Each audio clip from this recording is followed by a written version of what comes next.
Well, welcome everyone, and we're going to start today with our prayer.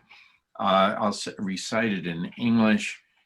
Blessed are you, Adonai, our God, sovereign of the universe. You have sanctified us through your commandments and commanded us to busy ourselves in things of Torah.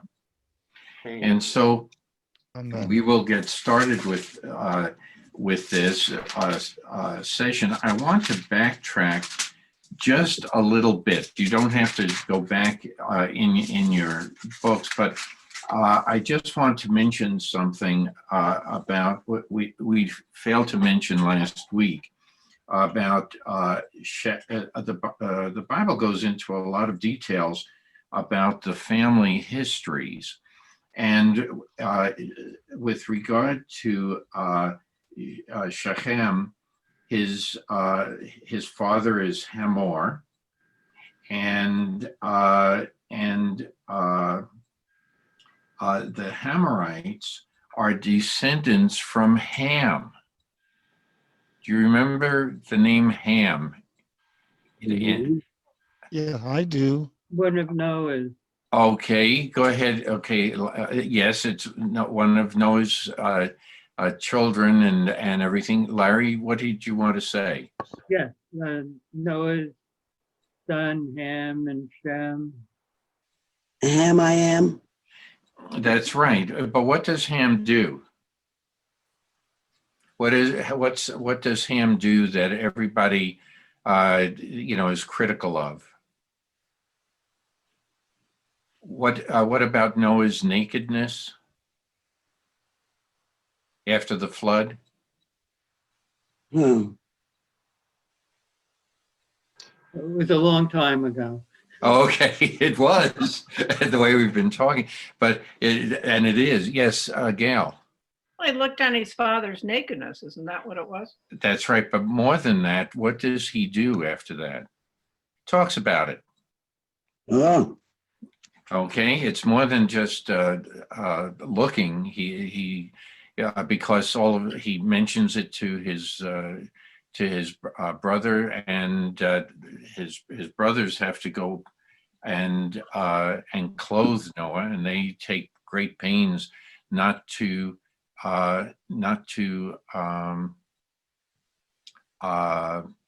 look at their father in his nakedness while they get him clothed. So I wanted to mention some of that as background about the Shechemites. Okay. Also, the Shechemites are very wealthy. They have by whether it's through trade or any flocks and like that. Also, remember we discussed the purchase of land, okay, from the Hamites by who? Who purchases land from them? From the Shechemites. His grave. First. Yes, that's right. Very good. The cave of is it Milpah or something like that? So you can see I'm trying to lay the groundwork here. Because we discussed something about the Shechemites before, and now we're going to run into them again in a different way, and you'll see some allusion to some of the previous stories as we read through today's passage. If somebody would like to begin reading Genesis 34, verse 1. I'll be glad to. Thank you. Okay, Genesis 34, verse 1. And Dinah, the daughter of Leah, whom she had borne unto Jacob, went out to see the daughters of the land.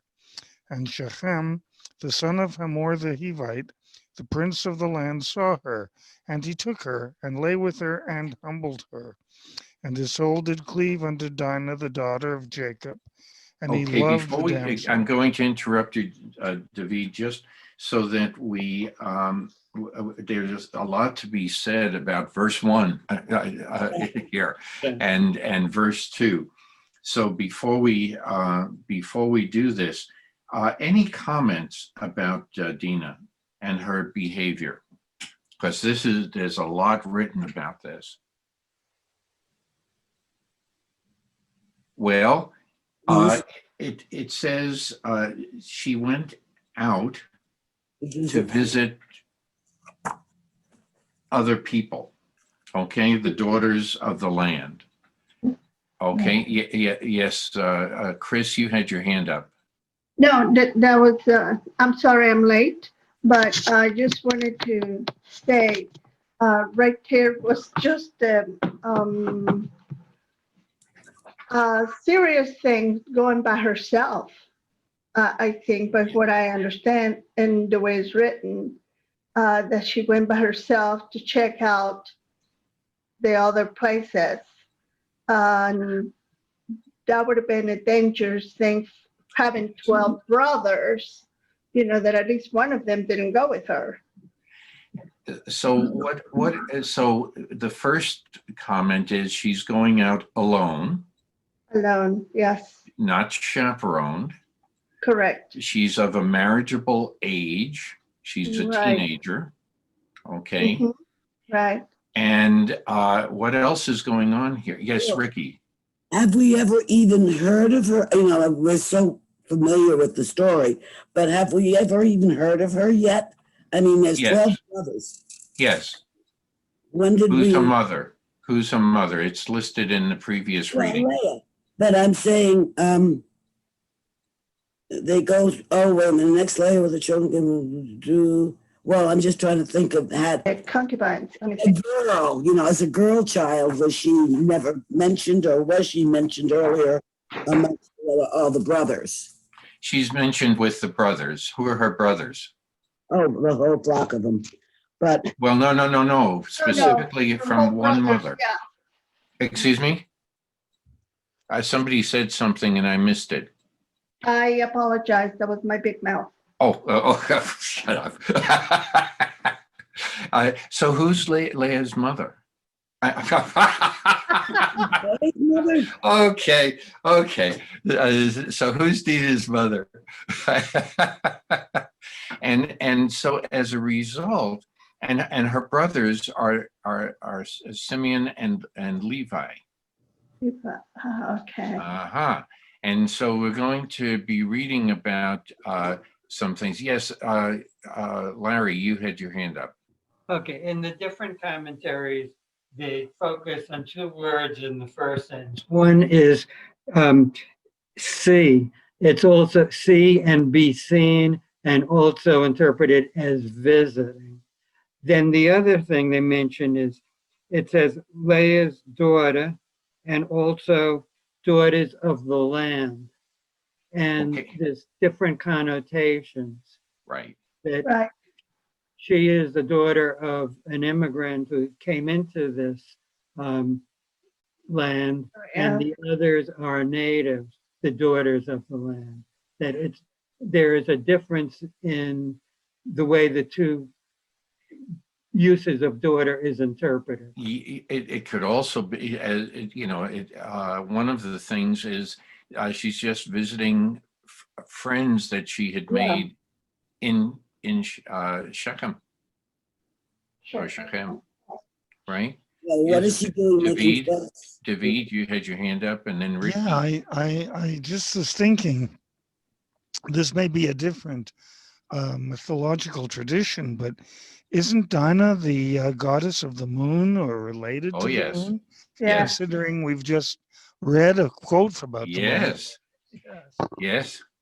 We didn't get to that, back to that yet, David, but thank you for bringing that up.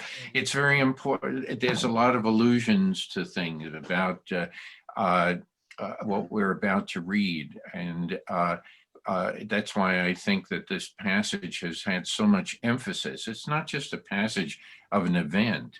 There's a lot of different relationships to other stories, other cultures, that are to come in the future, and have also been in the past, which is, but that's why I wanted to give some background before. So, any Yeah, I think other he was, comments about verse 1?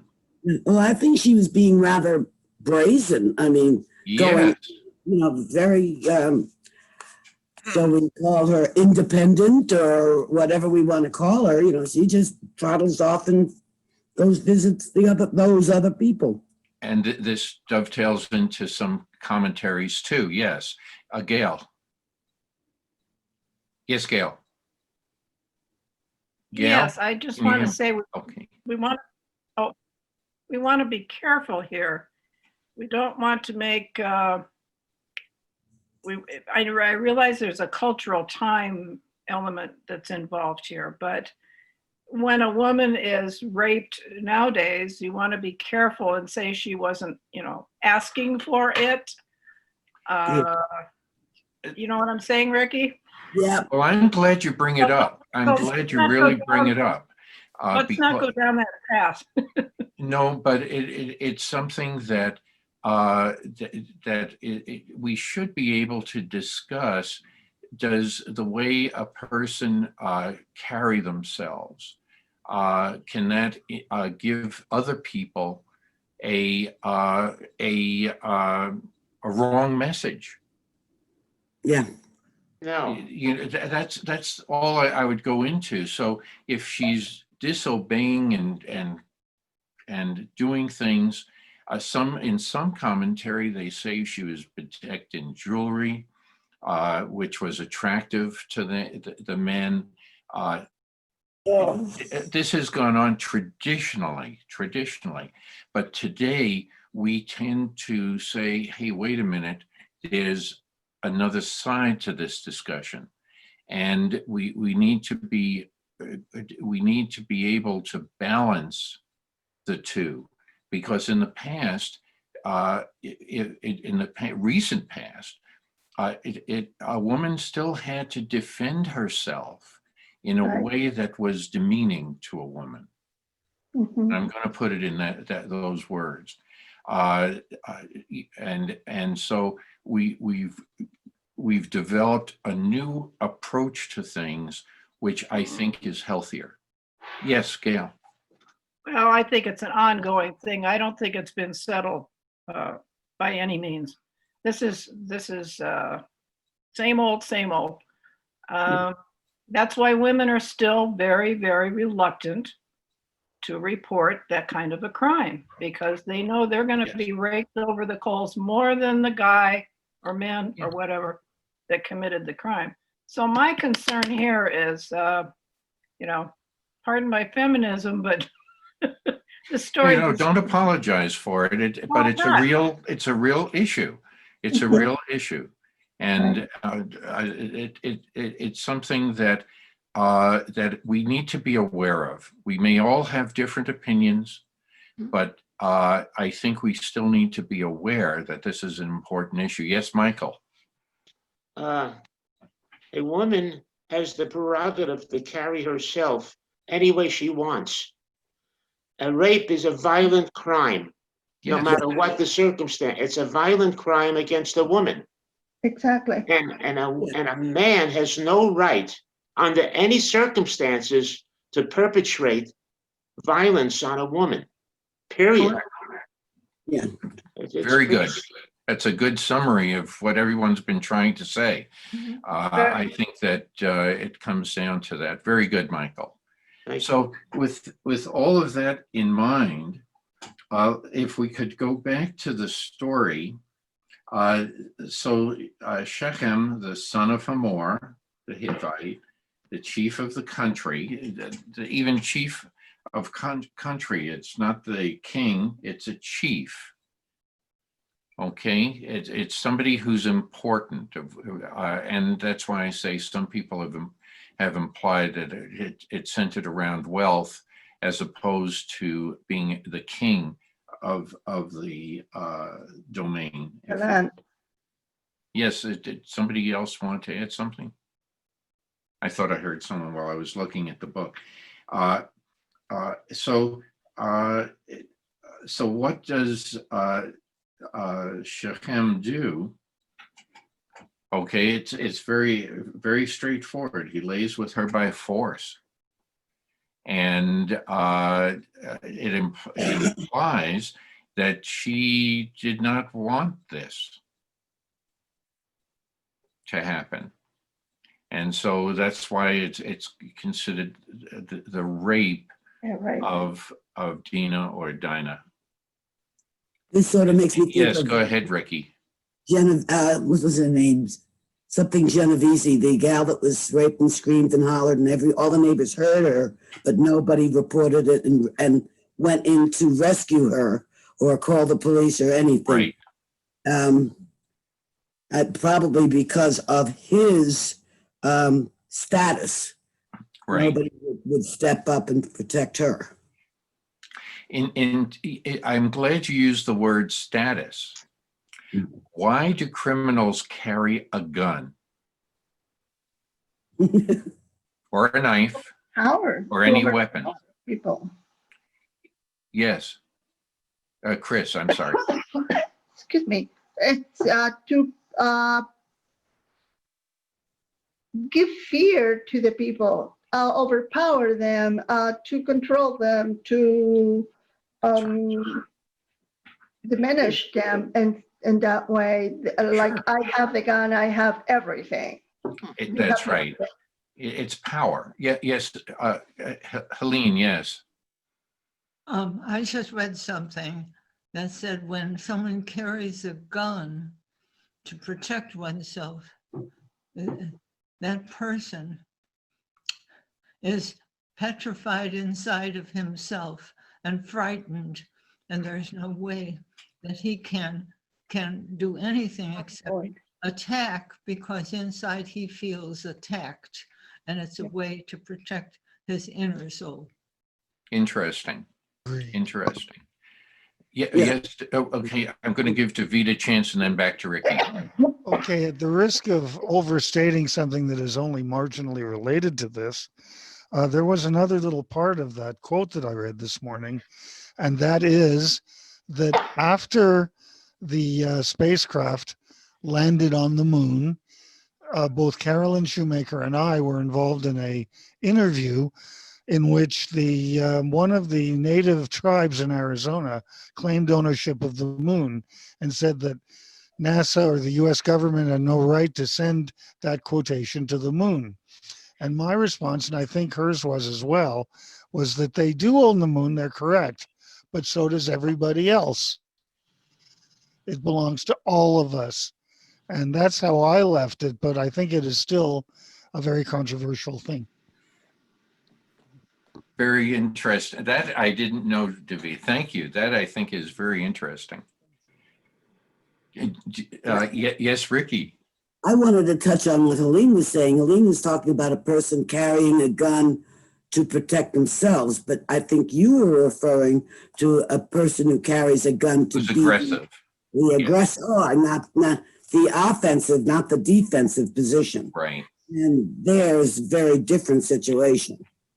Yeah, it elevates their status. Yeah. The same can be with strength, muscle strength. Mhm. Okay, it's a way of using it in a way to dominate someone else, and so you don't even have to have a weapon. It can just be strength, a physical strength that they use to elevate, so it makes them believe that they're in charge. But that's not the correct interpretation. Did you? Yes, Marlis, did you want to say something? You're muted. Marlis, you're muted. Can't hear her. Marlis, can you hear us? No, she's muted. She can't. I know. If she's muted, we can't hear her. She can hear us. If everybody went like this, go like this, Right. everybody, and then she'll get it. Right. Because she's not doing it.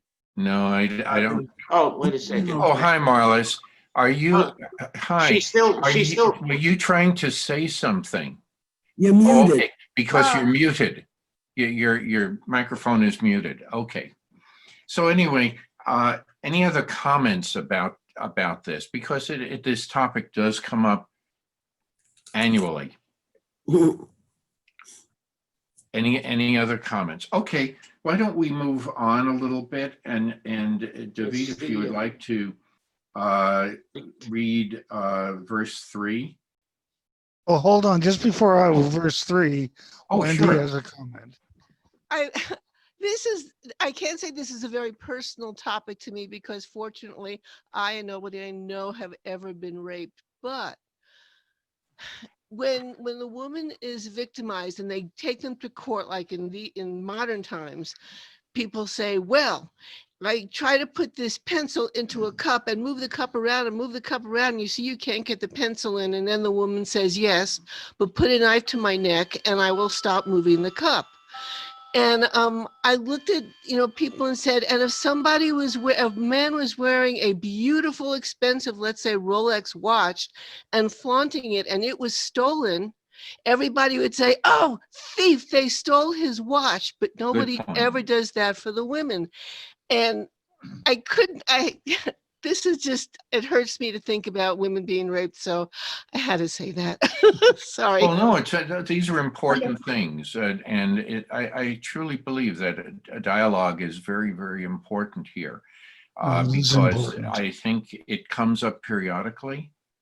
But I don't think if it keeps recurring, and and the dialogue has to be renewed annually, then it's a sign that nothing is being done. Right. Duh. It shouldn't have to come up at all. Yeah. Yes, Chris, and then I think Wendy wanted to add something. No. Yes, I just, I'm sorry. I thought you said Chris. I just totally believe that the statement that Michael made sum it up perfectly. It does. No matter what we do or don't do, we are humans that we will only be able to say yes, no. And that's the bottom line to everything. Nothing else fits. Exactly. Michael, you had your hand up again. What were you going to say? In reference to the gun issue, most people would say to protect themselves, but very few people will say defend. Exactly. To be able to defend yourself, and the reason I believe that very few would want to say defend, because you get into an issue of a more accurate way, to be able to say, I carry a gun because I want to defend myself. People don't like guns, and I can understand that. I don't like guns either, but I want to be able to defend myself if necessary, not because I like it, but I have to be able to defend my wife, myself, my property, a friend who may be here at my home, or maybe out. You never know what 1 minute brings to another. And so I would say the word defend has actually more meaning than protect. It's a good point. Good point. Legally, you have to put it that way in order to make it dent in your case. Right. When you're talking about defending versus protecting. Yes, Well, you're right. the ramifications are huge. Okay. I didn't mean in any case, the ramification. But you see, the criminal doesn't have that problem. No. Because the criminal does not care about ramifications. So right. you're in a very difficult situation. A person who carries a gun and who's a decent person has a problem because they don't want to get in trouble and they want to do everything right. If it comes to that, and God help that would never come to that. So the criminal also always has a leg up because they don't give a damn about ramifications. Okay. Well, this, yes, yes, yes, Larry. Okay, one of the commentaries by Friedman, what we can say at minimum is that whether it is a rape, a seduction, or even consensual intercourse, Sachem's act taking place before the request for marriage is regarded as disgraceful by Dinah's family. Mhm. This leads to Simeon and Levi's violent deception, and this in turn. Larry, you're going to jump ahead. Okay. But Okay, that's, good. but no, that's true. There is this type of behavior, I think, was universally frowned upon at that time, and it's still to this day. So it's but the reactions and the thinking about it is Yeah. different, and so we have to go back in time again and see Okay. what happens. Any other commentary before we read on? Oh, yes, Joanne. Okay. And I just saw this in a totally different way as I was re-listening to you. Sure, go ahead. I think, in other words, he forcefully raped her, and now he's feeling tenderly and loving towards her. And it reminds me so much of the men these days that beat up on their wives, but then the wives go back to them. Interesting point. Yeah. Yes. Yeah. It just, I've never seen that before in here. Okay. Well, that's an interesting comment. I think that Oh, this is what my- goes on. Yes. The system froze during that. Can Joanne repeat? She went from being raped to being talked to tenderly, and then my system froze up. What was your point? Oh, you're still talking to me? Okay. Well, the difficulty is that the man will beat up on the woman and then go back to them and he will have sex with her, but then he will beat up on her again. And that's what's going to happen here. It's at least as I see it, he's not going to treat her well, but it's like a, I love you, I hate you, all in one little ball. That's a story of any abusive relationship. When he then has remorse, he makes up, I'll never do it again, and he does it again the next night, whatever. Yeah. That yin yang of. Very good point. Very good point. One of the that's one of the reasons with this I wanted to do this discussion now because of what is we're about to start reading. Okay, how the event is dealt with. Okay, so if somebody would like to, we commented about verse 3. Any other comments about it that after the fact that after the rape, Shechem speaks to Dinah tenderly? Yes, Chris. I also see that maybe he did it that way to prevent consequences to his actions. He went to his father and he Yeah, it's about to come out. up for protection. Oh, okay. I'm getting ahead. We didn't get there yet, but it's okay. It will Okay. continue. Well, that's another way to do something wrong and hide behind your parents' skirts, not to be responsible for your actions. And he figured out, well, this is not just a regular girl, so it's gonna take a bit to fix this up. And probably if I just marry her and treat her nice, I will get away from it. I don't know what the chastisement, if there was any persecution for the man in that case back in those days. I'd assume there was none, like still almost none now. But it's just, I was surprised to see that he run away to daddy. I said, I want this girl. Okay. Like it's some So- kind of possession, some kind Yeah, of. here I want this woman as my wife. I just want to point out one thing. When he does this act, do you feel that he recognizes he has done something wrong? Oh, I think so. I think that's human instinct to know that you did right or wrong. That's it's something in your mind and in your heart that you know you goofed, and So- now you have to fix it somehow. So by the statement in verse 4, Shechem said to his father Hamor, "Get me this girl as a wife." Right. Okay. Is he contrite?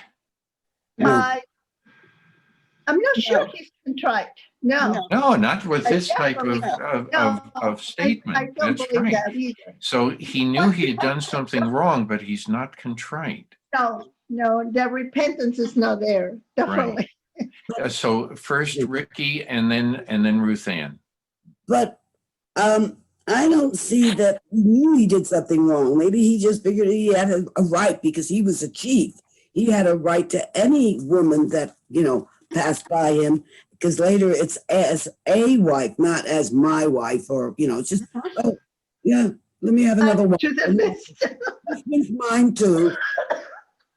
That's it. I'll add something very good, Ricky, because you said something that reminded me. I have to say it this time after Ruth Ann speaks. No, I was just going to say, I agree with Ricky. I don't think he felt he did anything wrong at all. He just wanted to make it permanent. I mean, Right. that was the difference. He wanted to go from a one night stand to a permanency of whatever kind, permanency there was, whether it was a harem type thing or whatever. But and probably at that point in time, marriages had to be arranged by the parents, so he couldn't do anything himself. So he had to go to his father. But Right. I don't think he ever thought he did anything wrong. Okay, because it's something that there are two potential versions of this story that is being summarized. Okay. And I know Gail, in her Friedman text, Rabbi Friedman goes into the P and E versions he always will bring up the fact that there are two versions to this story, but because it's not being mentioned, and some of it is lost to history, because remember, they're still passing this on orally. They're not passing this on as written documents, and so it poses some problems here when everything has been shortened and there's so many empty spaces in the story, and that's what we're trying to bring out in our discussion. What really is going on in this? What were the feelings that people had, and what was not there. So that a lot is not being said. Okay, that to us. So any further comments up to this point? Okay, so let's start with verse 5, since we had summarized verses 3 and 4 in our discussion. Why don't we go on to verse 5? Okay. And now the story shifts. Okay. Somehow it doesn't go into the details again, but David, why don't you keep reading? Okay, except that when I stopped, it was at verse 3. So with your permission, I'd like to continue sure. with 3 instead. Sure. And his soul did cleave unto Dinah, the daughter of Jacob, and he loved the damsel, and he spoke comfortingly unto the damsel. And Shechem spoke to his father Hamor, saying, "Get me this damsel to wife." And now we're at verse 5.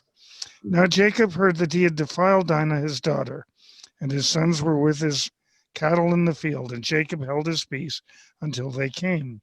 And Okay, then further, let's stop at this point because a lot is said about this.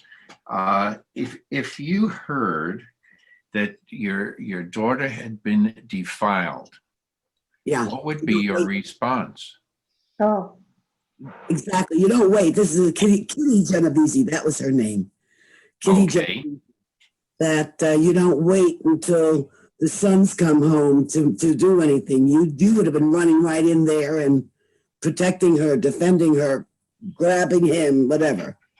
So why do you think Jacob is waiting to until the sons come home? Yes, Ruth Ann. He's just one person. He's one man. I mean, he might be waiting for his sons to come home, thinking, there's strength in numbers. I mean, we don't know how many men Shechem or his father had. Plus, I'm sure that they're also trying to be somewhat respectful of the ruling party in the country, which was probably what Dina was doing too. When she was approached, she was probably told that they had to be, respectful. So, I mean, what's one person going to do against many? But here, the passage doesn't say that Jacob sent for his sons who were in the field. No, exactly. yeah. He just waited. That's right. Well, So there's commentary here too. Remember, commentary occurs when there are gaps in the story that we have to fill in. Hey, Chris, yes. I read here that says that Jacob wanted to speak with his sons. Wonder if they wherever they were, they probably were in the vicinity of where all of this happened. But could it be for information, for a detail, what happened? Is this true? What did you hear? What did you see? More to create a case and to be wise enough to act correctly. Because I know that our first thing when our children are hurt, and I'm talking about children, I'm not talking about daughters or boys or anything else. Our first defense is, who did this to my kitten, So I think that he was very wise and wanted to see the whole picture before he made any decision at all. Okay. Yeah, first Gail, then Ruth Ann. I just wanted to say, when has Jacob ever been very a strong personality? He's never one to just jump into anything. He waits for his mother to tell him what to do, and circumstances take over. But he's just not a proactive person. He just isn't. Never has been. He's a risk. Yeah. I mean, plus I was thinking, we don't, like Marty said, we don't know what the time frame was. I mean, Right. you talk about going out, sending somebody out to get the sons. Well, what if they were due back shortly? It might have taken an hour for somebody to go out to find them, and they might have been due back in an hour. I mean, there's so much that is not given to us here, and if it's very easy to assume probably what wasn't going on. Right. Okay. Well, this is any other comments about the silence? Helene, I think you had your hand up. I'm not sure I should say this, but I'll say it anyway. Could we go back to who was standing naked? And everybody saw him standing naked. Was that Jacob? No. No, we were talking about the Noah story. Who I know, but tell me who was standing naked, please. Noah.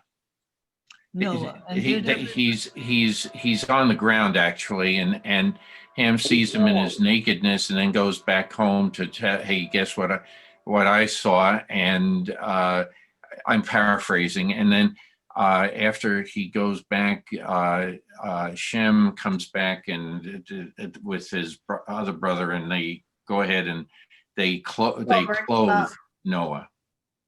Noah had been drunk. Yeah, it was Ham that disclosed his nakedness. Is that what you were looking for, Helene?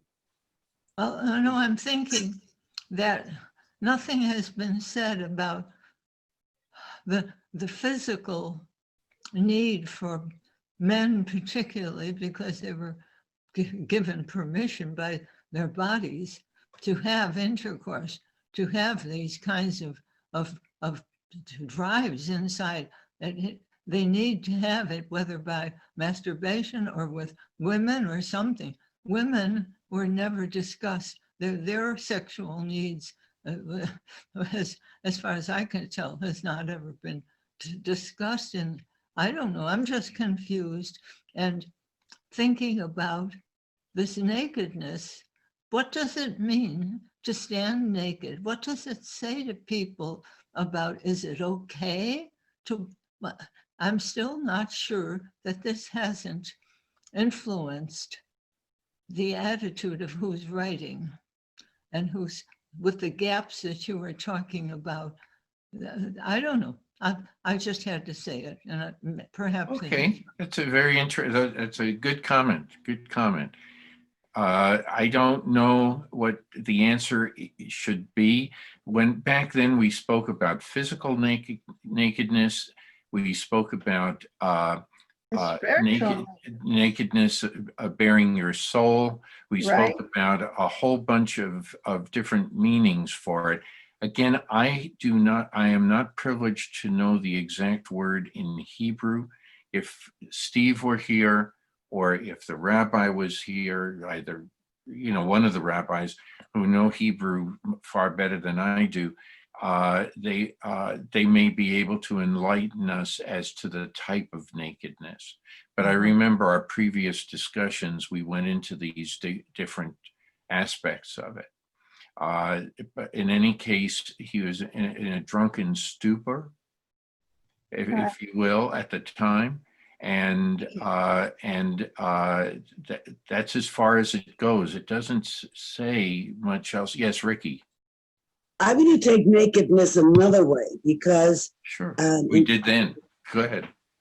That to walk around naked is very innocent and childlike.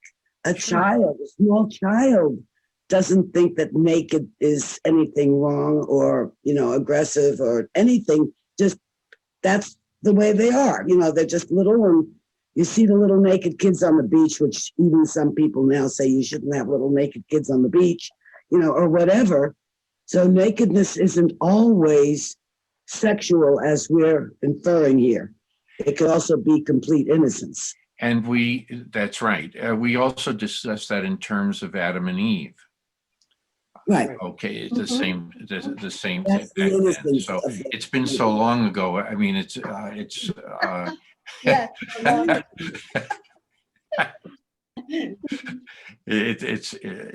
but we've come a long way time-wise, but not with the discussions.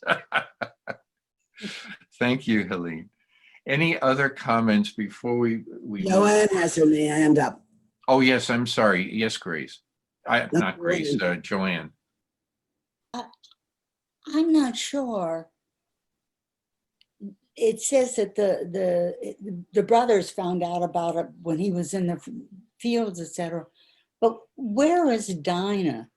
Or I'm not sure how you pronounce her name. I pronounce it Dinah. But anyway, where is she? It doesn't say, did she come home or what happened? Well, that is a gap in the story. There's comment. So if we assume the majority of interpretations suggest that Dinah or Dina is still in Shechem. Shechem, And Yeah. so now let's take it from that standpoint. What Yeah. would be going on in Jacob's mind? Mhm. Wouldn't he have to say, oh my goodness, she's still there? I have found out. The story doesn't say that she came home and told her parents, because then you could say, okay, Jacob then may be thinking, what do I have to do next? We have to do something. It's not just, and it's going to come out in the text as to what the different effects on the family are as a result of learning of this. And we'll learn, and we'll further the discussion on human behavior even today, on how people react to it. But in Jacob's mind, if Dinah is still in Shechem, what he would be fearful that if he does something now, something could happen to Dinah. Right. If Dinah came home and told her family, Right. okay, then it would be a different situation. And but could he still be, I'm trying to defend Jacob's silence. Could he be thinking, what do we have to do next? Right. I don't know. Yes, David. I just thought And of then Michael. something that, okay, sorry, Michael. I just thought of something that may or may not relate to this, but there's an ancient American folk song called I've Been Working on the Railroad, which all of us Yes. know. Yes. And the line, someone's in the kitchen with Dinah, is very related Right out of to this our story. discussion. Yeah, I think right out of it. That's right. It is. And I was going to mention that later, but it's okay. Can you tell us the story? Can you tell us the story? Well, I've been working on the railroad, if you know the lyrics to it. No, I don't. Oh, you don't? Go ahead, David. You brought it up. You sing Okay, it. here it goes. I've been working on the That railroad one. all the livelong day. And then it goes on. Yeah. And then But he's I've been Oh, working on his the own railroad banjo. just to pass the time time away. away. Can't you hear the whistle blowing? Mm. Dinah, Right. won't you blow your horn? Can't you hear the whistle blowing? Oh, Dinah, blow your horn. And oh. then the line, someone's in the kitchen with Dinah. Someone's in the kitchen, I know. Someone's in the kitchen with Dinah, strumming on the Strumming on old the old banjo and singing Yeah. fee fi But fiddly he's I o, strumming on his fee old fi banjo. fiddly I o. Fee fi fiddly I o, strumming on the old banjo, and I will never sing again. Thank you, David. Yes, Ricky. Strumming on his old banjo be a euphemism for what we're talking Yes. about right Yes. here. It's alluding to that story. That's very good. Michael, you Yeah, had so your I- hand up too. Yeah, I want to go back, if I may, a few minutes. When Ricky was talking about little children, nakedness, and just bring this out. And with human behavior, you mentioned that a few minutes ago. I believe there are nudist camps and nudist colonies around the United States for adults. I don't know if they still practice that, but there is a into human behavior, something to be said about that. Mhm. Yeah. And Good these are not point. children. Also, they have also nudist beaches, I think, in Yes, Europe, around the world. That's around the right. world, nudist beaches. So you talk about human behavior that's exists today. That's why you live in San Diego. You can go to Black Beach. Oh, San Diego. What about In the San beach? Diego, What about there's the a beach beach? called- What about the beaches in Green Valley? Yeah, there's a beach in San Diego called Black's Beach, and it's a nudist beach. And yes, I've been there. They also have them in Maui, which I'm very familiar with. Around the, yes, Another aspect of nakedness, we had what we were talking about, the sexual, and then the naivete, the naive child. Sure. But there's also the complete acceptance of our body as it is. In the nudist colony, it's fat, skinny, saggy, whatever. It doesn't matter. That's who we are. That's accepting right. not only our inner self, but our outer, what we present to the world is who we are. So there's that also, that other side of, another side of nakedness. Sure. Okay. I guess, wasn't there a movie, something about the naked and the dead or something like that? That's a title, but I can't I remember. thought so. Yeah. There is a movie. I've never seen it. I haven't seen it famous either, movie. but it's just, the subject of nakedness, bearing your soul So, to, you're laying it all out there, and it's another, but that's in English. Again, well, I'm glad Michael has left for a second. I can say I'm not smart enough. I do not know the Hebrew word that's being used when it's discussed. I don't know if they have two separate words for that, or if it's just one word like we use. So, any further discussion? Oh yes, Helene. I can't resist, because children learn from their parents and their grandparents. mhm. And if the parents and grandparents are naked around the kids and everybody's comfortable, the kid grows up that way. Yeah. And Yeah. If it's how you were raised, and whether you accept that or whether you Absolutely. we have to understand that we are taught from our earliest years. Right. Yes, Gail. Naked and the Dead is a book by Norman Mailer, not a Yes. movie guy. Thank you. Thought it was made into a movie too, but anyway, okay. Chris, did you want to add something?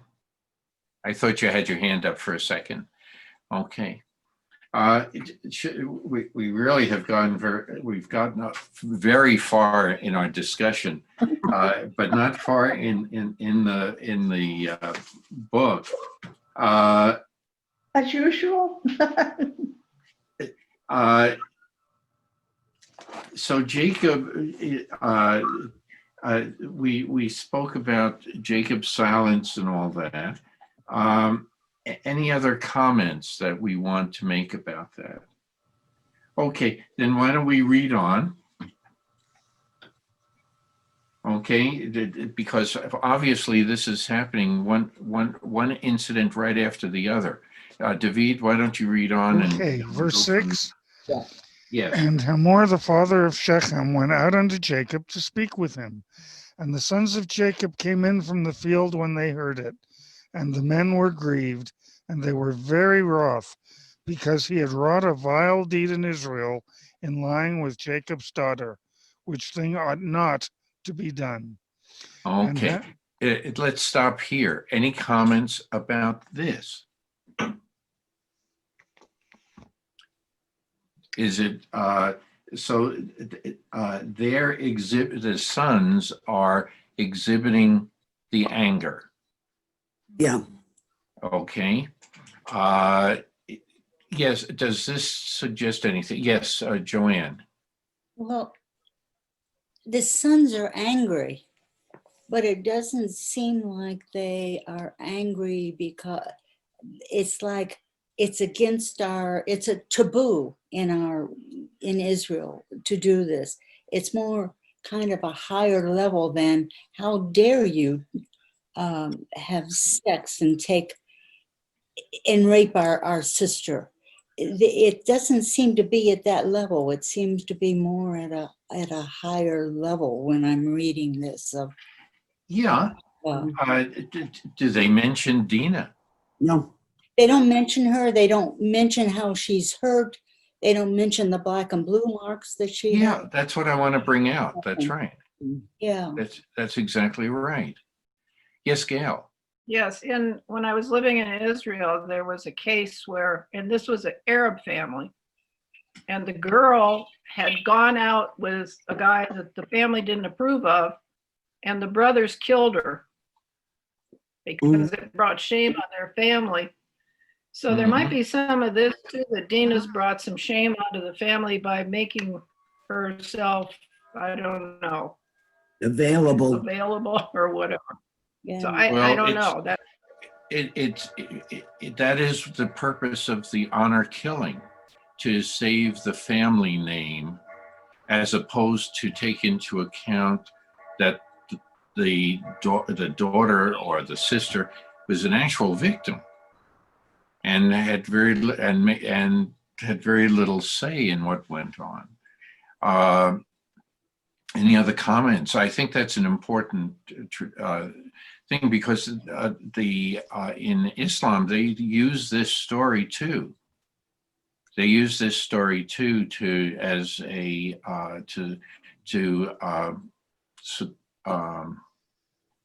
justify their an honor killing.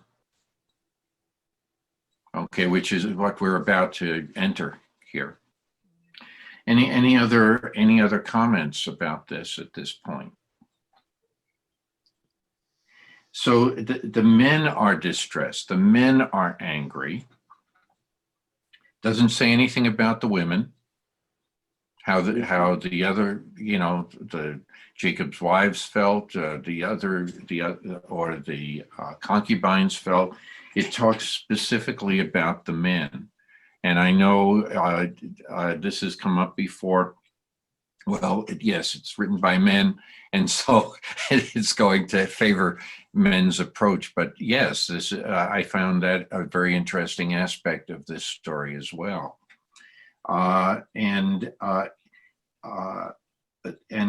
what is the commentary at the very end of verse 7? This is not to be done. Right. Okay. Is that just in the story, or is this for us in perpetuity? Yes. Yes. No, no, but it has this. I have no idea if this is added. Okay, this, because it's like somebody saying, telling a story, and that's why Rabbi Miri would say this is like a story. And if it is, then remember, you're not supposed to do this. And then we'll go on with the story. Okay. Yes, Larry. As we read through the Torah, we're told that there are 613 commandments in it, but they are not numbered.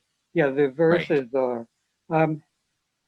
As we come across things, we could really discuss which thing is a commandment, because surely we've come across many at this point in the Torah. Could this possibly be one of them?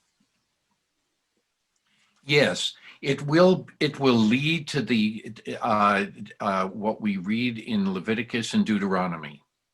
Okay, this will. So what one of the discussions, and we can remember this later. One of the discussions I thought would be very interesting is that the foundation for all of what comes later is laid here in Genesis. Okay, here it involves a lot of human behavior. It involves a lot of commentary about it, and it involves a lot of feelings about right and wrong. Yeah, go ahead. We'll come back to that later. First Ricky, then Gail. All right, the commentary I have. Lavash, I don't even know who that is, explains that Rashi understands the verse to stress that Seshem had committed an outrage in Israel, a nation that had high standards of morality and viewed such dastardly acts with utter contempt. Such a thing may not be done. For even the heathen nations had renounced immorality after the flood, since such conduct had been a cause of destruction. Ramban, however, maintains that the Canaanite nations were notorious for their immorality. He interprets such a thing may not be done as a reference to Jewish standards of morality. Canaanites might condone such high-handed behavior by their nobility, but in Israel, everyone must maintain equally high standards. That is very correct. That's what we practice in our religion to this day. Right. Yes. Gail. You're muted. Unmute. Got it. There we go. Just to add some other, a little interesting story, or not story, but fact about this whole thing. Chapter 33 was about Jacob and Esau meeting together and for the first time and making up and so on and so forth. Then chapter 34, which is where we are now, is a different source. And then when you go to chapter 35, you're back to the original source of chapter 33. So this is like an insert. This whole story was slapped in between these two issues that we'll discuss the week after. So it's really interesting, the placement of this particular chapter. It's just like it's thrown it right in between these two other chapters. Different source, totally. This is something that occurs throughout Torah. We'll be reading in a parsha, and all of a sudden it seems to shift to another story. So this makes me wonder why they inserted it in a particular place? Right. Let's come back to that, or maybe Ruth Ann is going to answer that. Oh, no, I wasn't, but I was just thinking, we're making all these assumptions, and it would have really been interesting to find out, well, what would have happened if it had been her handmaiden who was the one that he fell in love with, the one that he had raped. I mean, would they have been feeling the same thing, or was it just because it's like you don't do this to a princess, basically, of the country or whatever, and that's just the only reason that they were so upset, because of who she was. But a handmaiden or somebody else, in a slave in the group, I mean, they might not have thought anything of it. So this brings up a different moral question. Okay, is this if it happened to somebody of lower status who is considered property, would this have mattered at all? Good question. Okay, so today we do not look at it that way. Now, in some places, it still is looked at that way. But in the majority in our society, fortunately, and it still has a long way to go. Even if it's 50%, it has still a long way to go. They would still say, no, it doesn't matter about status. It's still a crime. But it is still, it has to be contemplated about back then what would have happened, as Ruth Ann said. It may have been okay. Just pay me what she's worth. Because that's going to dovetail into our upcoming discussion. David, your hand is up. Yeah, this is a kind of a conversation that Wendy and I have had over our entire marriage about something that neither of us approve of with our own Jewish religion, and that is that we feel that the women tend to be looked down upon. And I remember when my grandfather was young at a different time, and they designed our synagogue with the women on the side elevated. And like he always used to say, you know, above men, but below the angels. But there's still that nagging feeling that our religion has not been fair to women and women's rights over many, many thousands of years. And that goes on to this day. Good point. Good point. Yes, Ricky. Hence the Me Too movement. Okay. Yes, Larry. Also, to hear the voice of Dana, Anita Demont, I don't know if I'm pronouncing it right, the red tent. Yes. That's the whole story from her point of view, which we do not get. And as we just discussed, it was overlooked. So that's one way of filling this story in. Yes, it is. And I think that that's why we have to take in all, that's why when there are missing pieces, we always have to have a longer discussion, because that again is, it's a lengthy midrash, if you will. And it is, there has to be questions raised at each one of these points, because nothing is being said. Remember, we have had the same reaction when God does not answer, okay, the question, okay, raised by Cain, am I my brother's keeper? God never answers that. The rest of the book does. Okay, and that we mentioned that back then, and that's something we need to keep in mind as we go along. There are important messages sometimes with silence. And Gail, what does Buddhism say about silence? I think you're muted again. She's practicing silence. It's golden. Silence is golden. Yeah. Oh, silence is, if you're silent, then you can hear. Yes. Yes. I guess, I don't know if that's particularly a Buddhist concept, but. No, but it's very true. You're more sensitive, and it also gives you time to think. Okay, it's you've got it. It implies a lot. So yes, David. It's Wendy. It's me. Oh, it's Wendy. You know, if you listen to the news today, what they say about silence, and I won't go into politics other than this, is silence is being complicit. Yes. Okay, so Yes. if they don't do anything, it's okay. And we've That's had the a other lot side of of examples silence, of that yes. lately. I'm sorry, David. I missed that comment. I just said we've had a lot of contemporary examples of that in the last few weeks. Yes. Yes. Okay. First, I'm going to. It's me. I don't know who had their hand up first. I'll let Larry speak and then Helene. I just, quick thing, that's why we have one mouth but two ears. Yes. Good point. Okay. Helene?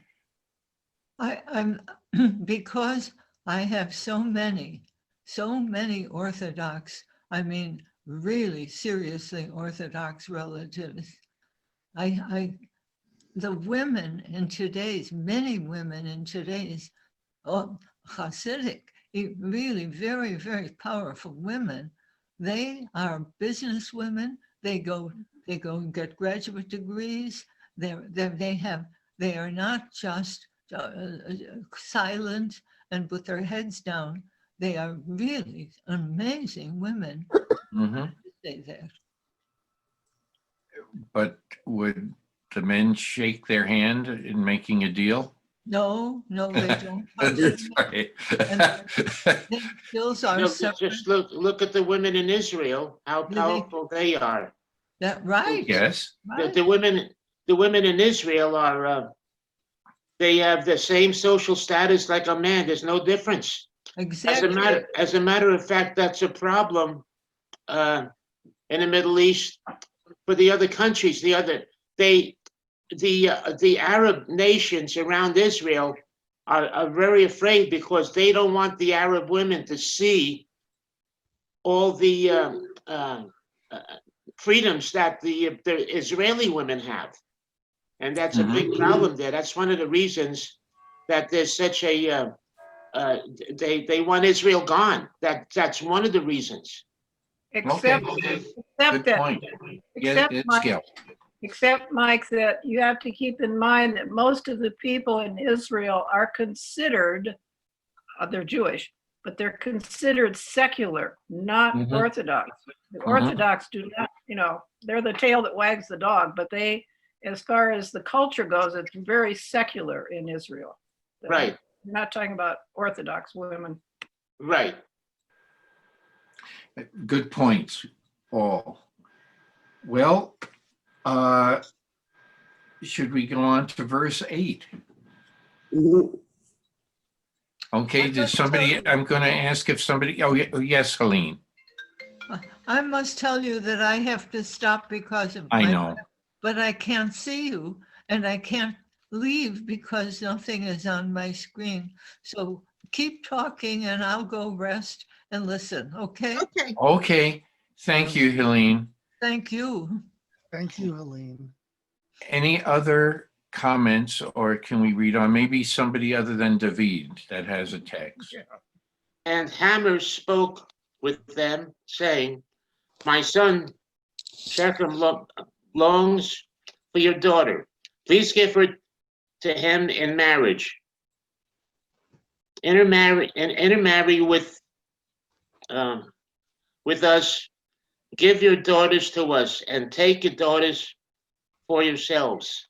Okay, let's stop at this point and we'll come back to Michael's reading in a second. Any comments about what was just read?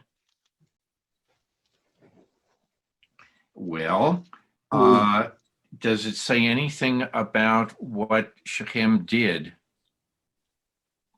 to Dinah? Yeah, go ahead, Ricky. And does it say anything about what Dina wants? Correct. That was going to be my next question. Exactly. Exactly. It's a totally, it's leaving a lot out of the discussion between that really you would like to see come up in the discussion between Jacob and Hamor. Oh.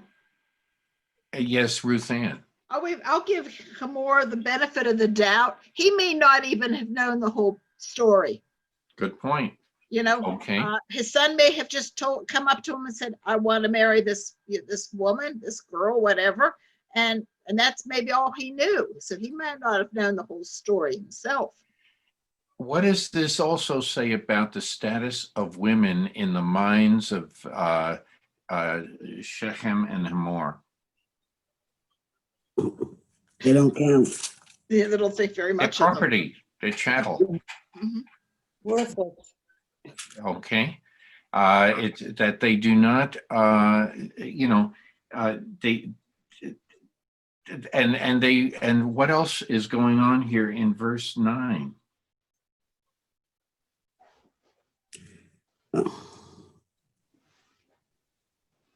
Intermarriage. Uh-oh. That, okay. They kind of want to join the two groups together and make sure there's no war. I think that's what they're more worried about, war than anything else. Yes, yes. But what happens at this time in which we're discussing this story takes place? What would happen if there was intermarriage? Yeah, okay, Suzanne, I'm going to let Suzanne go first and then Joanne. Okay, well, if there's intermarriage, that dilutes the population of Israel as a nation. We haven't gotten there yet, I guess, because they still have to get to Egypt and Moses still has to rescue them. We're not there yet. Okay, that's one idea. I was going to say Joanne first and then Gail, because Joanne, you had your hand up before Gail, before.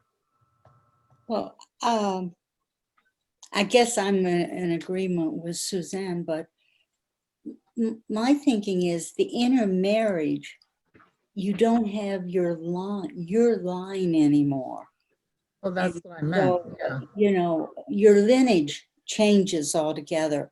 Plus, all through this, we've been reading about one God, and it's most likely that Shishim's family does not have just one God, but many idols. So that this whole thing would be just almost a defiling of God, of Israel at this That's point. a good point. Even though That's it's a small nugget, but it would be. All right. Yes, Gail. Those are good points so far. Okay, remember, I need to go back. Remember, I was saying that this particular chapter is between two other stories or a continuing story. Mhm. And I think we've just hit on the hook why this is there. Because in the next chapter, there's going to be a reference about putting away foreign gods and idols. Mm-hmm. That's the thrust of the next chapter. So this might be the hook. I'm not sure. I wish the rabbi was here because It is. No, Gail, you're very correct. You're very correct. This does dovetail into the next chapter. So Yes. that might be the rationale for this particular story being where it is. I don't know. I wish the rabbi or Miri was here because. In a practical sense, what would happen in intermarriage? What are the other things that would happen?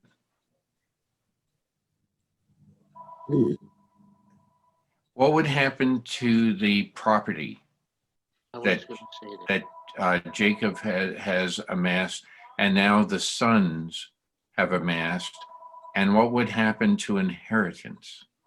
Well, would she have gotten any inheritance anyway, being a girl? Well, who takes Yeah, priority from the standpoint? There has to be payment for her. That's going to come up in the discussion. But what would happen if the rest of the sons intermarry, and what would happen with the tribe of Jacob?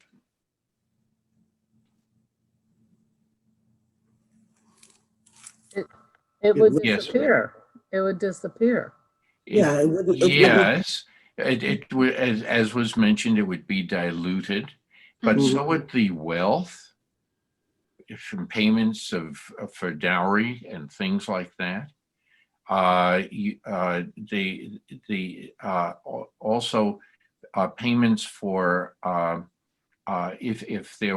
if bad behavior can occur in one instance, if you are influenced by another group, Right. okay, maybe some of your own clan or tribe members would behave in a similar fashion. So there's a lot to consider here. It's not just one thing. There's a lot of different things, as we've already mentioned, that would be harmful to Jacob's tribe, if you will. Anything else? I have another question. Sure. Is Dinah ever mentioned again in the Bible? I didn't go looking it up. I don't know my I answer. think her name is mentioned one more time. In 13. Okay, right. In when she's born. Oh, okay, yeah, but that's already. Yeah, her name is mentioned, but not as a person, just as, describing she's a kid. the relationship of the men. So it's not, and there's a lot of speculation on that as well. since you broached the subject, one of the stories, if you will, say that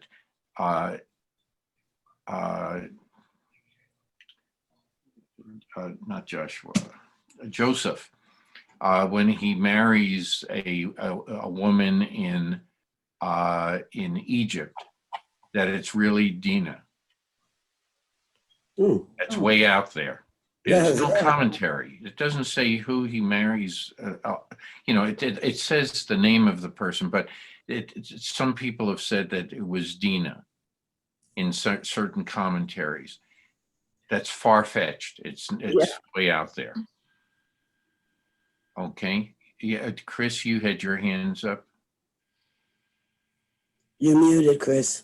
Chris, you're muted. No, just to say that that's too far off.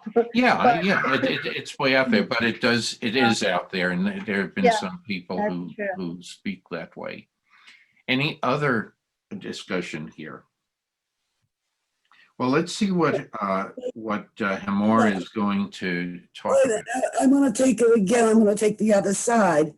We've been talking about that if they merge, the intermarriage, that the Jews or the family of Israel would get lost, into that other culture.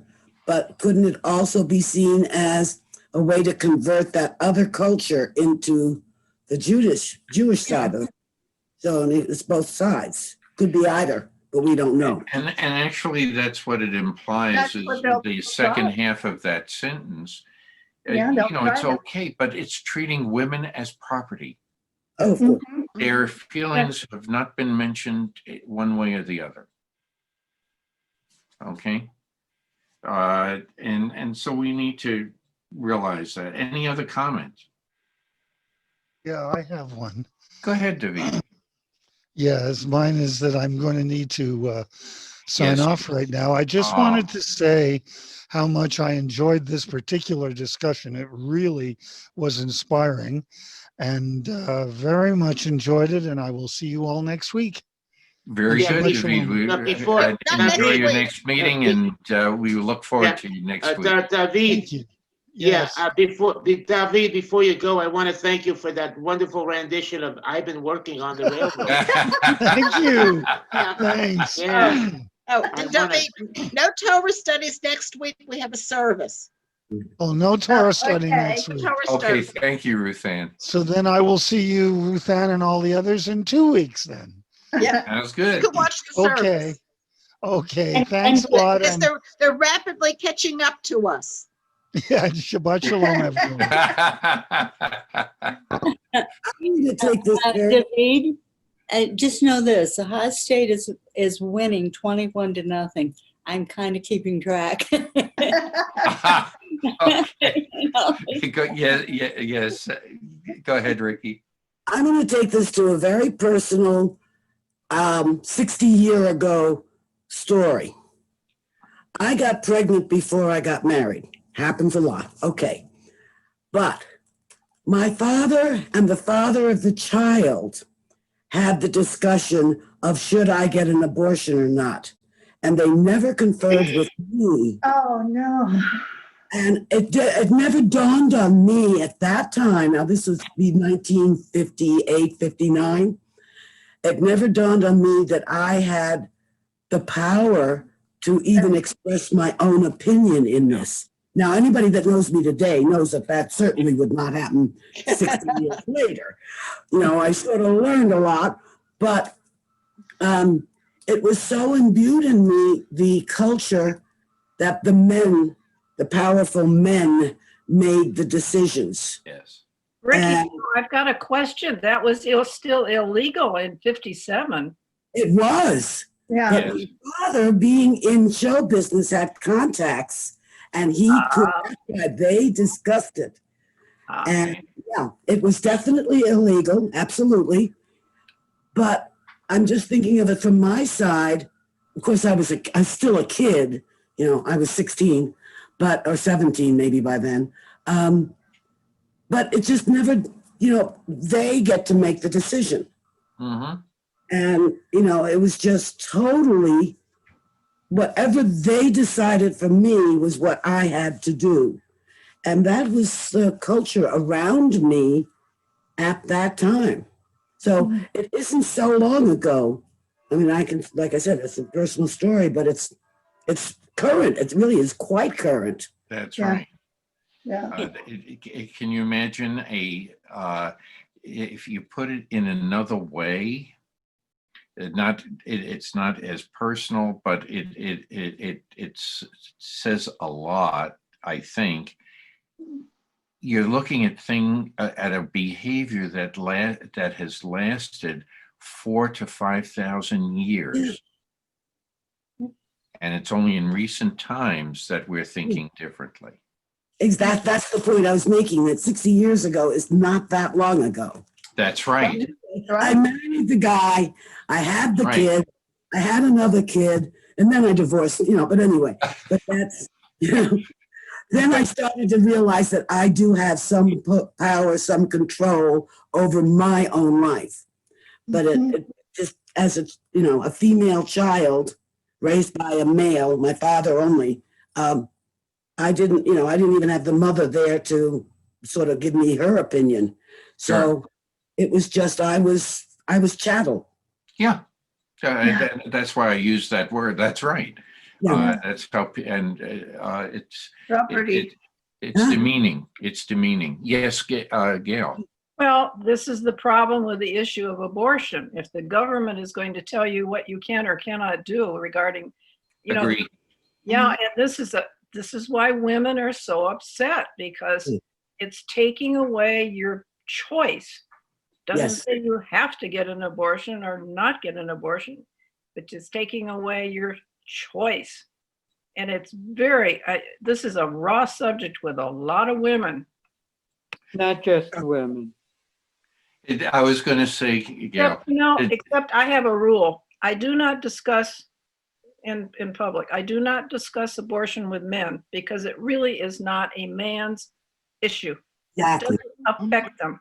I'm sorry, guys, but it really doesn't affect you. This is a woman's choice about her body, not yours. Well, On that note, I don't want to open that door, because that's going to take us in another direction, which is fine, but we have to get back to our text. The father of the child, because he had to get married, so there was somewhat of an effect on but nowadays women have their children without the husband, without the man around, so it would have been very different. But in those days, you had to get married, a shotgun wedding, that type of thing.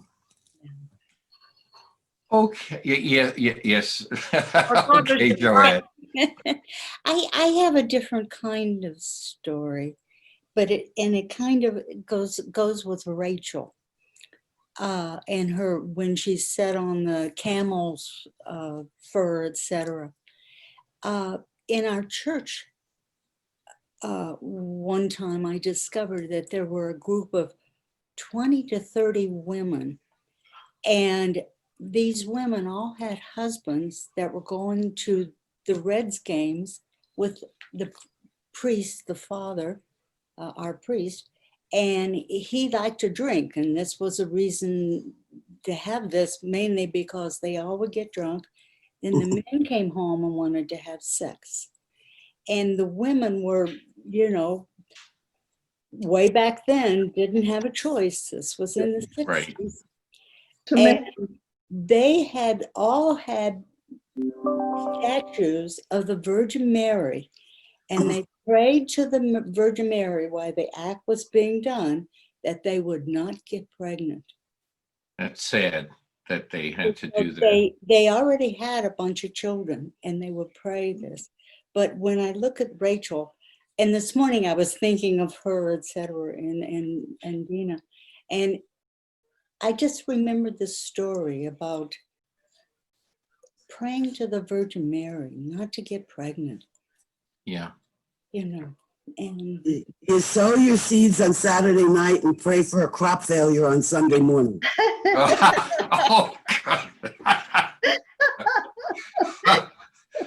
Okay, let's go back to the text, ladies. Okay. In verse 11, okay, And if somebody would like to care to read. Then Session said to her, wait a minute, then Session said to her father and brothers, that doesn't make sense. Dinah said to her father and brother, well, then Session said to her father and brothers, do me this favor and I will pay whatever you tell me. Ask of me a bride price ever so high, as well as gifts, and I will pay what you tell me. Only give me the maiden for a wife. Oh, now I've got it. Okay.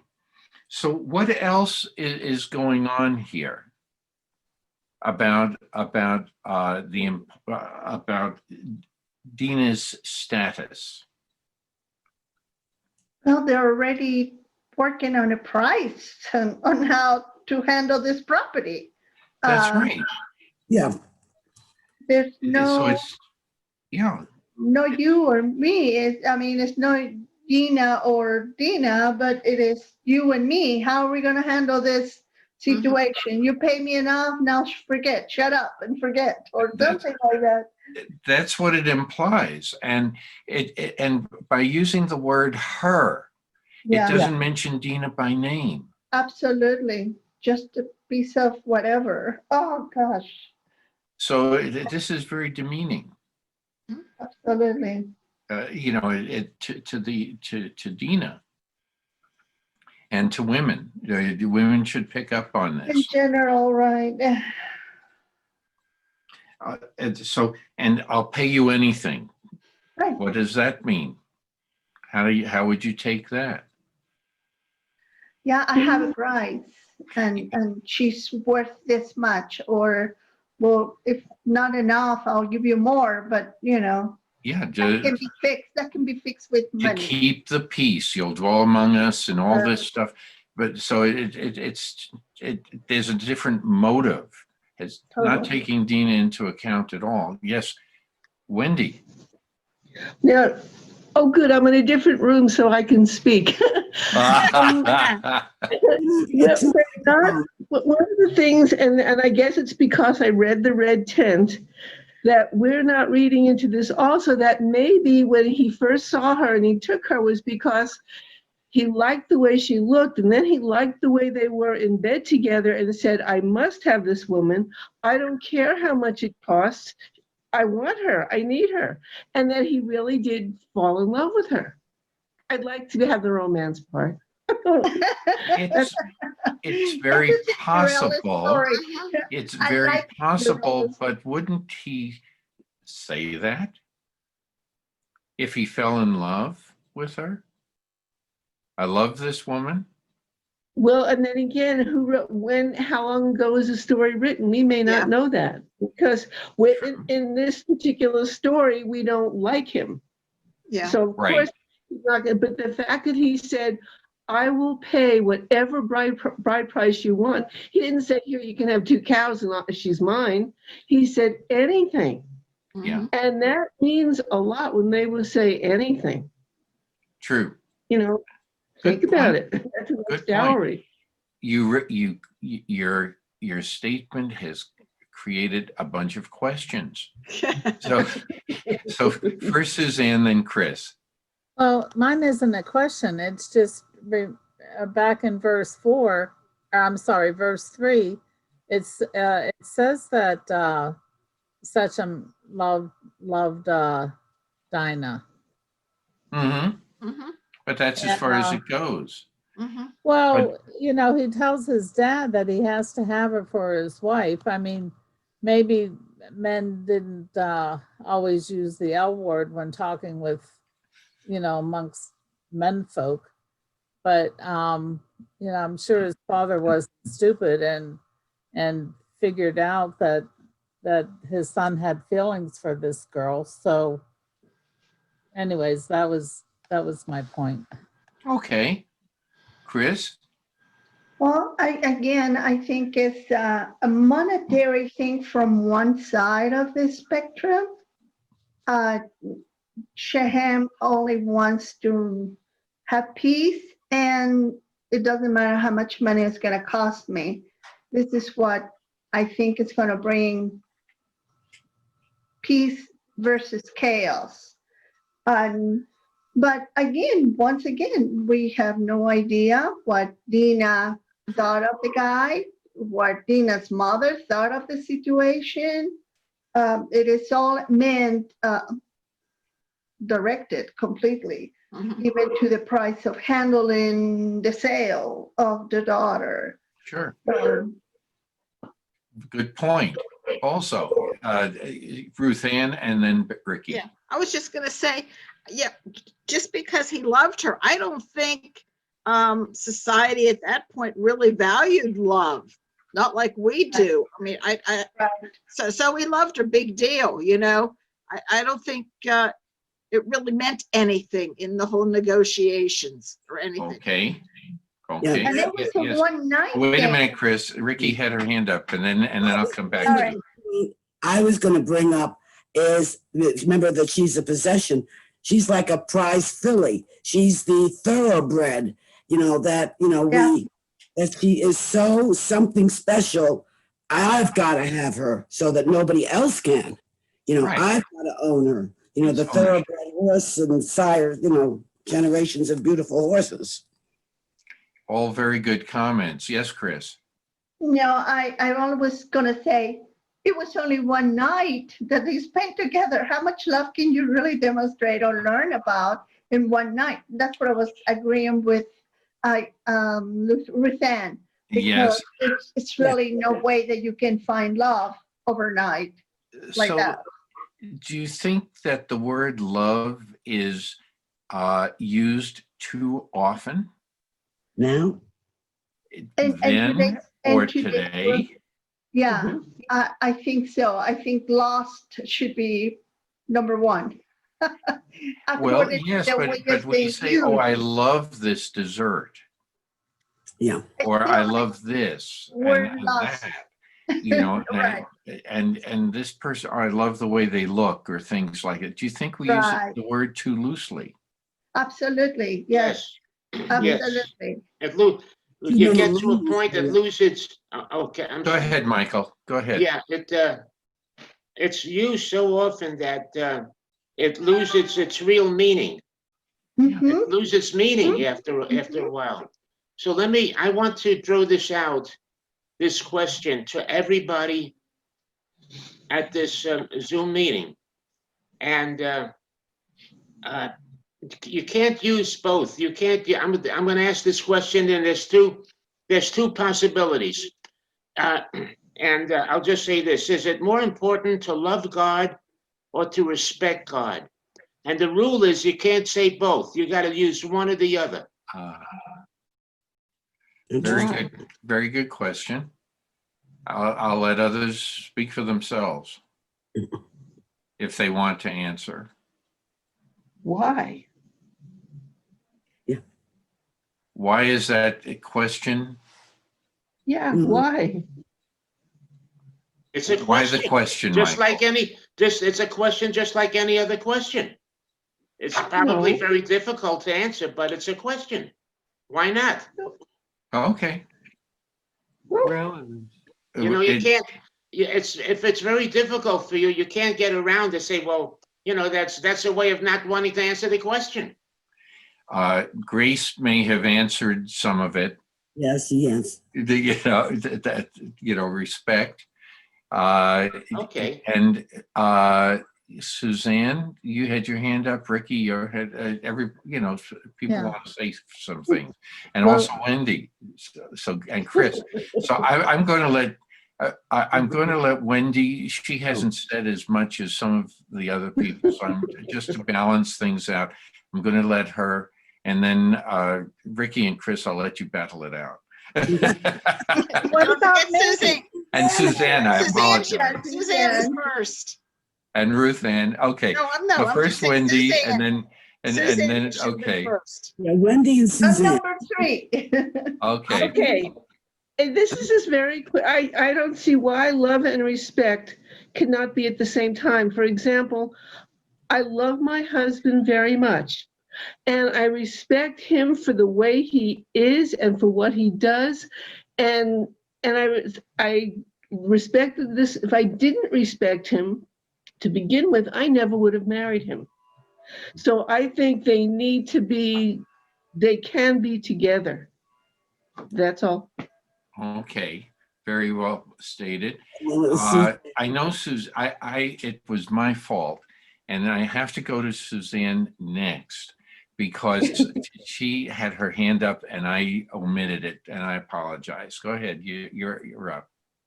Okay, thank you, Marty. When I heard Michael ask the question, the first thing that came to my mind was love. I mean, to me, that's the most important thing, and then everything else will fall into place, in my opinion. Okay, good point. Excellent point. Chris and Ricky? Oh, okay. So I also agree that it is, no, it was Ricky and then me. So Okay. Ricky. Oh, okay. I'll say, well, actually, I'm not going to answer that because so far we have one who says love, one who said respect, and one who said you have to have both. So it's even score right now. But I'm saying our problem with the word love is love has so many meanings. There's so many types of love. It is so confusing to use the word love. Brotherly love, agape, if you're a Christian. You know, there's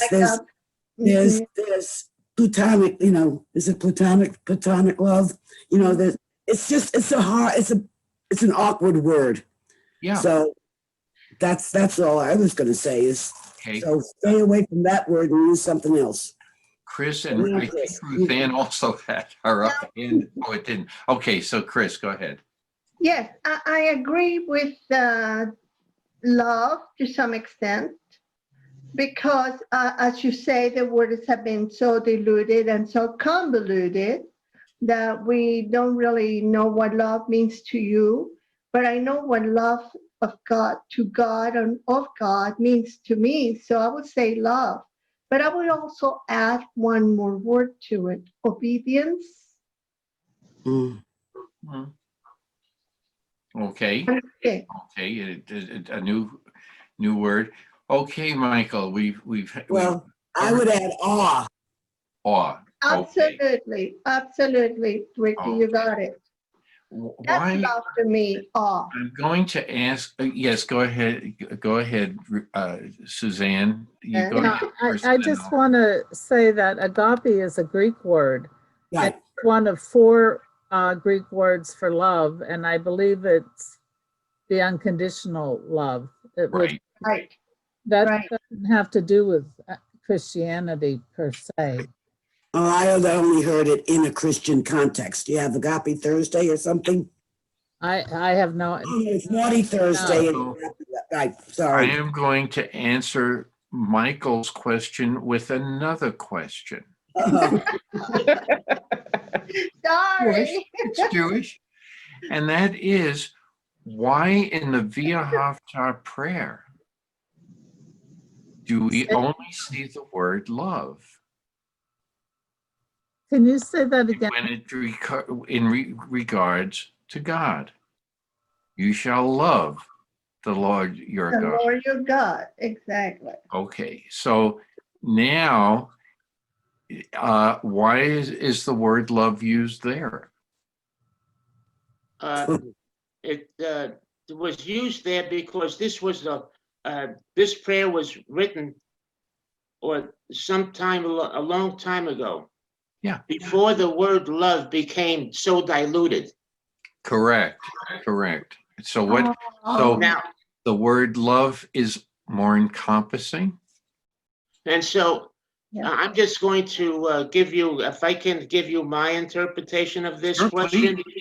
Please. The way I would say it today, the word I would use is respect. And the reason I use the word respect is because love is embedded in that. To respect God is to love God. That's how I see it. Okay. Good point. Very good. All very good points. I mean that these are and Michael, I think you're right on target. but I think I'm sorry I digressed from what we're covering here, but it's something that when you hear it in commercials, you hear it wherever you turn. The word is used, and the expression is used very loosely in conversation. Totally. And I think that Michael hits the nail on the head again. Thank you, Michael, for your contributions today. They really are important ones. You're very kind. Really appreciate that. But I think that as has been pointed out, with love comes a lot of different, a lot of other words that you use to describe a person, God, and everything, because we don't have all the words necessary, okay, in our vocabulary to explain our true feelings. And there's also one other point that when you say to love God, it's the word love takes on a whole different meaning when you're talking about God. So it takes a different context, than you love your car or your pet or whatever. But when it's God, every word really takes on a different feeling, a different meaning, a different context. Yes. We're limited by vocabulary. Yeah, I'm sorry, but I was going to say that because in Spanish, Latino, we have different words for the word love. And that is attached to the content of you're talking about. I like is a word that Americans use as I love. I adore. Pardon me? Adore. Adore is another word that is used as love, but it's a division of it. But you're right about that, Mike. When you talk about God, it goes into a different realm. It's, you could say, Chris, you could say adoro, mi amor, mi vida. Right. All of Te these quiero, words. me gusta, está interesante, but you don't use the word love. But English is the problem because everything is love. Anything from a hot dog to God. You're right. Yeah. So it's just even if that's a I'm glad we culture. had this discussion. It leads me so and Grace is bringing us back. She's reminding us that the question Michael asked was, which is more important, to love God or to respect God? And then Wendy said both. Definitely. And that was my caveat. You can't say both. That's why because it's going to be very difficult. See, that was the caveat. You can't say both. And there was someone, I wanted to see who was going to be the first one to bite the hook. That's okay. The first fish, This reminds me of the cartoon with all the fish, eating each other. One hook and all the fish coming together. Yes, Gail. Yeah, well, Michael just likes to make the rules. You have to do it. That's a musician for you. Very good. I would say neither, because I want to just walk humbly with my God. Okay. That's an interesting take on it too. I like that. Very, very good. Very good. Well, I think for purposes of, because we're going to then find out Jacob's sons, how all the sons, how they're going to respond. And since it's taken so much time to get through just 12 verses, 2 hours to get through 12 verses. Maybe we should stop at this point, and then we can go on from there. I thought we would be able to do the whole thing, but I contributed to all the In your dreams. and I apologize. But Ruth Ann, I don't know if you are still hiding there or. I'm here. I was just looking to see if the next time we meet, if the world would have passed us, and yes, they will have. Yes, they will. They will catch up with us next week, and by the 19th, if we meet again, they will have passed us once more. That's right. But you know what? I really love this discussion. I think. I personally think as long as we as a group want to continue this, we should. And there's no reason we can't have 2 Torah study groups or more. I mean, we can have as many Torah study groups as the individuals within our congregation wish to have. So that's right. The 14th we have the rabbi will have his next one. So you'll invite everybody. And Susan and Joanne, if you would like to attend the ones on the 14th with the rabbi as well, just bug me, because you know how I am with emails and I forget. And Wendy, did you get 2 invitations this week? Yes, I did. Okay. Thank you. Good. Wendy got dropped off last week accidentally because I didn't send to the congregation. I just sent to our Torah study group, which, sometimes I get very lax about. So just have to make sure I add you to the Torah study group. You get it twice, get it 3 times, more is better than not at all. That's right. Very good. Thank you. Very good. Well, I think that I have nothing to add except that it's very interesting as to how this group differs with lots of different ideas. And we still look forward to hearing those ideas from everyone. And I think that is an important message that maybe, as Gail said earlier, when you're silent, you hear. And we're a very eclectic group, which is what I like about it.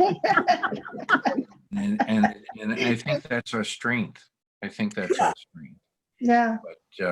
But we have we do like to pause sometime and just hear what is going on. It is very interesting. So anyway, with that, I just want to wish everyone a very healthy next 2 weeks, and be safe. And that's all I have to say. I've said more than enough today. Yes, Chris. Are you going to the Hanukkah party? No, and I will not be able to be there. Because I keep wanting to give you those magazines. I know. I'll be there. If push comes to shove, and you want to, you're hot under the collar to dump them. But otherwise, I find them interesting. I'll look up your address and dump them on your doorstep. No, I don't just throw things. I pass them to the next person who uses them. Okay, I'm glad. Chris? Yes, one last comment. Thank you, Marty, so much for the group. To me, this is really the best thing of COVID, to be able to do this on the computer. And your pajamas, you don't even have to take your pajamas off. With a cup of coffee. All you need is something to put over everything. That's right. Exactly. And I just love all of you. Thank you so much. And it was real lovers, with the real meaning of love. So you guys have a great weekend. Thank you, you too. Michael, Shabbat shalom. Shabbat shalom. Okay, Shabbat shalom. Joanne, you wanted to say something? Well, I just want to say that this group is so important to me. I'm not watching. I know, to me too. To me nice. too. Ruth Ann, did you have any other announcements? No, just next week, we just have a men's club, sisterhood, teller of tales, service, and then Hanukkah party next Saturday. So, I mean, we're just busy. We got, That's right. and pay your dues. Not that I have, Yes. but pay your dues. Oh, yeah, that's right. Yes. All right. Because Okay. that's what's going to tell me everything was worthwhile. Okay, I'll say Good. that. Thanks, Ruth Ann. Thank you. Bye-bye. Bye Hey, bye. bye, everyone. Take care. Bye-bye.